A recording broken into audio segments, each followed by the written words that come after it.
আমি এখনই করব, তোমরা বলো কজনা পেশাব করে পানি নাও। কেউ উঠলো না। তাহলে তারা পেশাব করে পানি নেই না, এরা বলছে সালাম করে দিলেই আমাদের সব গুনাহ মাফ। নাউজুবিল্লাহ।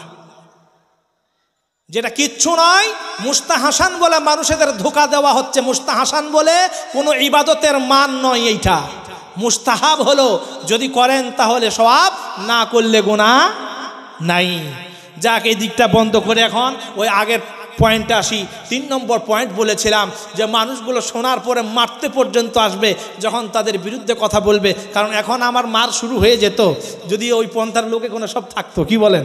এটা কোরআন বলছেন, ওই যে আতুতলা আলাইহিম আয়াতুনা বাইয়িনাতিন তারিফু ফি বুজুহিল্লাযিনা কাফারুল মুনকার ইয়াকাদুনা ইয়াসতুনা বিল্লাযিনা ইয়াতলুনা আলাইহিম আয়াতিনা। হে রাসূল, কোরআনের আয়াত যখন পড়বে আর ওর ব্যাখ্যা বিশ্লেষণ করবে, এক শ্রেণীর মানুষ যারা মুশরিক কাফের, যাদের রীতিনীতিই খারাপ, এই কোরআনকে যারা ভালোবাসে না, এরা কি করবে? তখন মারতে পর্যন্ত যাবে। তাদের মুখগুলো দেখবে রাগান্বিত হয়ে কালো বর্ণের হয়ে যাবে। মা কানা মুহাম্মাদুন আবা আহাদিম মির রিজালিকুম ওয়ালাকিন রাসূলুল্লাহি ওয়া খাতামান নবিয়্যিন। মুহাম্মাদুর রাসূলুল্লাহ সাল্লাল্লাহু আলাইহি ওয়াসাল্লাম তিনি তোমাদের কোনো পুরুষদের পিতা নয়, আর তিনি হলেন সর্বশ্রেষ্ঠ নবী। কাদিয়ানীরা এই আয়াতটা অস্বীকার করেছে। খাতামুন নবিয়্যিন এই কথাটা অস্বীকার করার জন্য তারা কাফের হয়ে গেল। কাফের নয় তারা, কাদিয়ানীরা কি মুসলমান? তারা আর একজনকে নবী মানে, সেটা হলো গোলাম আহমদ মির্জা কাদিয়ানী। তাকে নবী মানার কারণে তারা মুসলমান থেকে খারিজ হয়ে গেল। আর এখানে দেখেন, আমরা অনেকেই এদিকে ধ্যান দিই না। আল্লাহ বললেন রসুল তোমাদের কোনো পুরুষদের পিতা নয়। তাহলে যারা আউলাদের রসুল বলে, দেখেন রুহানি দিক দিয়ে আমরা সকলেই আউলাদের রসুল, রুহানি দিক দিয়ে। কারণ রসুল আমাদের সকলের পিতা, তাদের স্ত্রীরা আমাদের মা। আর কেউ যদি বংশগত দিক দিয়ে বলে যে আমি আউলাদের রসুল, রসুলের ছেলে পুলে বংশধর, কারণ রসুলের বংশ আল্লাহ রাখে নাই, সেটা তো আলীর বংশ হবে। আর ফাতেমা জাহরা রাদিয়াল্লাহু তাআলা আনহার হবে, সেইটা তো মহিলাদের দিক দিয়ে তো ইসলাম ধরে না, ইসলাম বাপের দিক দিয়ে ধরে। আর আমেরিকানরা ওরা মহিলাদের দিক দিয়ে ধরে। কি বলেন? তাহলে আমেরিকান পীর হবে হয়তো, কারণ এই ইন্ডিয়ান আর আরবিয়ান হবে না, মুসলমানদের মধ্যে হবে না, সেটা আমেরিকান হবে। কারণ বাপের থেকে নিয়ে রাসূলুল্লাহ সাল্লাল্লাহু আলাইহি ওয়াসাল্লামের বংশধর কেউ হতে পারে। এটা আপনাদেরকে ধোঁকা দেয়। আউলাদের রসুল যেই বলে দেয়, আপনারা তখন যে করে পায়ের গোড়ায় সেজদা দিতে পর্যন্ত শুরু করে দেন। কি বলেন? সাধারণ মানুষেরা যে আউলাদের রসুল, তাহলে তো এই করতে হবে সেই করতে হবে। আর টাকা, অনেকে বলে ইয়া খাজা, মানে কুছ তো আজা, কিছু কামাই করার জন্য। এখান থেকে যদি না বাঁচতে পারেন, কসম আল্লাহর, শিরকের থেকে না বাঁচলে আল্লাহ পাক নিজে বলছেন আমি তাদের গুনাহ কোনোদিন মাফ করব না। ইন্না শিরকা লা যুলমুন আযীম। শিরক হলো সবথেকে বড় গুনাহ। আমাকে বলছে তাসাউফের ব্যাপারে আপনার কি জ্ঞান আছে? আপনি জানেন ফুরফুরাতে আমাদের আল্লাহর রাসূল সাল্লাল্লাহু আলাইহি ওয়াসাল্লাম এসেছিলেন। আমি বললাম নাউজুবিল্লাহ। এরা দেখেছে আমরা যদি বলি যে আমাদের ফুরফুরাই রসুল এসেছিল, তাহলে এইটাই বেশি মানুষেরা ভিড় জমাবে, কারণ রসুল এখানে এসেছিল, সুতরাং আমাদের আসতে অসুবিধা কি আছে, আমরাও এখানে আসি। অথচ আল্লাহর রসুল বলছেন লা তাশুদ্দুর রিহাল ইল্লা ইলা সালাসাতি মাসাজিদ। 3টে মসজিদ ছাড়া কোনো মসজিদে তোমরা ইবাদতের জন্য ভ্রমণ করতে পারো না। এমনি জমিন ভ্রমণ করতে পারো। আল্লাহ বলছে যে কুল সিরু ফিল আরদি ফানজুর কাইফা বাদাআল খালক। তোমরা জমিনে ভ্রমণ করো, দেখো আল্লাহর সৃষ্টিগুলো কিভাবে আমি সৃষ্টি করেছি, কিভাবে নদী নালা করেছি, কিভাবে গাছগাছালি করেছি, কিভাবে পাহাড় তৈরি করেছি, এইগুলো দেখো। কিন্তু রসুল বলেন ইবাদতের জন্য 3টে মসজিদ ছাড়া, মসজিদুল আকসা, মসজিদুল হারাম, মসজিদুল নববী, এই 3টে মসজিদ ছাড়া আর কোনো মসজিদ ইবাদতের জন্য সফর করতে পারো না। তাহলে মসজিদ যদি ইবাদতের জন্য সফর করতে না পারো, তাহলে বলেন এই যে ওই বানানো একটা মাজার কবরের মধ্যে তৈরি করে দিয়েছে, সেখানে আপনারা কিসের জন্য যাবেন? বলেন কিসের জন্য যাবেন? ঈমানকে নষ্ট করা ছাড়া আর কিচ্ছু না। আমার নিজের সম্বন্ধী সে আমাকে বলল যে ভাই ওখানে তো তাবিজ করার জন্য যেতে বলেছিলাম, তাবিজ করতে গেছিলি? বলে হ্যাঁ। আমি বললাম শোন, ওই যদি তাবিজে সব ভাগ্য ফিরে যেত, তাহলে আমরা মৌলানারা আছি না, আমরা সব নিজেদের ভাগ্যগুলো ফিরিয়ে নিতাম। কারণ আমরা তো লিখতে পারি, আমরা তো পড়তে পারি। তো গেজলি, কারণ আমার আর একটা ভাই আছে, সে হচ্ছে ওই পন্থীর মানুষ, সে বলেছে ওখানকে যেতেই হবে। তো বলছে ভাই একটা জিনিস দেখলাম। আমরা কি বলে, যাবার সময় তো সোজা পথে গেলাম, কিন্তু ওই পিছন করে আসতে হচ্ছিল। আমি কিন্তু এরকম ঘুরে দিয়েছি, তো আমাকে ধরে বলছে এদিকে ঘর। চিন্তা করেন। আর তারা বলছে আমাদের ওখানে নাজায়েজ কাজ হয় না। রসুল সাল্লাল্লাহু আলাইহি ওয়াসাল্লামের কবর আমি এইবারই তো জিয়ারত করলাম কদিন আগে।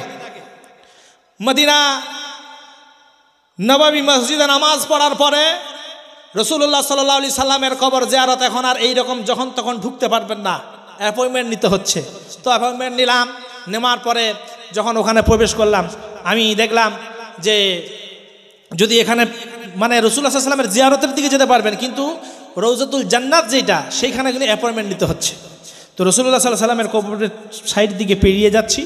তো পেরিয়ে যাবার সময় মানে পুলিশেরা কী করছে, সাইড দিকে করে দিচ্ছে যাতে এই দিকে না আসে। তো আমি কি করলাম যে একটু আমি কমসে কম দেখব, সেই জন্য পুলিশগুলো দেখলাম মুখটা ওই দিকে করেছে। তো আমি বসে আবার ওই লাইনে বৃদ্ধদের লাইনে ঢুকে গেছিলাম। তো ঢুকে গিয়ে আমি তাকিয়ে গেলাম, সালাম দিলাম। দেখেন ওখানেও ওরাও বলছে যে সেখানে রৌজাতে গিয়ে তোমরা কি সালাম করো না? তো সালাম কেন করবো না? তুমিই তো বললে যে সেখানে সালাম করি, আসসালাতু ওয়াসসালামু আলাইকা ইয়া রাসূলুল্লাহ, আর তোমরা যেটা বলছো ইয়া নবী সালামু আলাইকা। সেখানে কাছে যেয়ে বলছো আসসালাতু ওয়াসসালামু আলাইকা ইয়া রাসূলুল্লাহ, আসসালাতু আসসালামু আলাইকা ইয়া রাসূলুল্লাহ, আর এইখান থেকে তুমি দাঁড়িয়ে বলছো ইয়া নবী সালামু আলাইকা।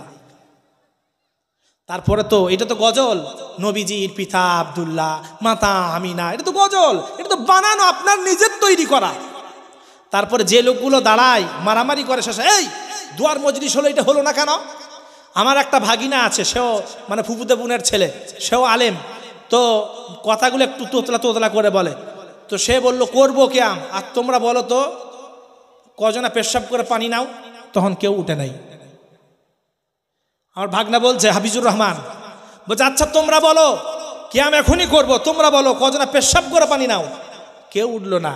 তাহলে তারা পেশাব করে পানি নেই না, এরা বলছে সালাম করে দিলেই আমাদের সব গুনাহ মাফ, নাউজুবিল্লাহ। যেটা কিচ্ছু নয়, মুস্তাহাসান বলে মানুষেদের ধোকা দেওয়া হচ্ছে। মুস্তাহাসান বলে কোনো ইবাদতের মান নয় এইটা। মুস্তাহাব হলো যদি করেন তাহলে সওয়াব, না করলে গুনাহ নাই। যাক, এই দিকটা বন্ধ করে এখন ওই আগের পয়েন্টে আসি। 3 নম্বর পয়েন্ট বলেছিলাম যে মানুষগুলো শোনার পরে মারতে পর্যন্ত আসবে যখন তাদের বিরুদ্ধে কথা বলবে। কারণ এখন আমার মার শুরু হয়ে যেত যদি ওই পন্থার লোকে কোনো সব থাকতো। কি বলেন? এটা কোরআন বলছেন, ওই যে আতুতলা আলাইহিম আয়াতুনা বাইয়িনাতিন তারিফু ফি বুজুহিল্লাযিনা কাফারুল মুনকার ইয়াকাদুনা ইয়াসতুনা বিল্লাযিনা ইয়াতলুনা আলাইহিম আয়াতিনা। হে রাসূল, কোরআনের আয়াত যখন পড়বে আর ওর ব্যাখ্যা বিশ্লেষণ করবে, এক শ্রেণীর মানুষ যারা মুশরিক কাফির, যাদের রীতিনীতিই খারাপ, এই কোরআনকে যারা ভালোবাসে না, এরা কি করবে? তখন মারতে পর্যন্ত যাবে। তাদের মুখগুলো দেখবে রাগান্বিত হয়ে কালো বর্ণের হয়ে যাবে। এখন আর এক শ্রেণীর শতাব আল্লাহ রাব্বুল আলামিন বললেন, ওয়াইদা সামিউ মা উনজিলা ইলার রাসূলি তারা আয়ুনাহুম তাফিযু মিনাদ দাম'i মিম্মা আরাফু মিনাল হক ইয়াকুলুনা রাব্বানা আমান্না ফাকতুবনা মা'আশ শাহিদিন। আল্লাহ রাব্বুল আলামিন বললেন, হে রাসূল, আপনার প্রতি যা অবতরণ করেছে যে কোরআন, এই কোরআন যখন তেলাওয়াত করা হবে, এই কোরআন যখন পাঠ করা হবে, তখন দেখবেন এক শ্রেণীর মানুষ আল্লাহর ভয়ে তাদের চোখের কোণায় পানি চলে এসেছে। তারা বলবে, আল্লাহ হক বুঝতে পেরেছি, বাতিল আর ছেড়ে দিলাম। হে আল্লাহ, আমাদের নামগুলো তাদের খাতায় লিখে দাও যারা তোমার রাস্তায় সাক্ষী প্রদান করেছে। সুবহানাল্লাহ। তাহলে এই শ্রেণীর শতা আমরা হব। কে হাত তুলি ইনশাআল্লাহ।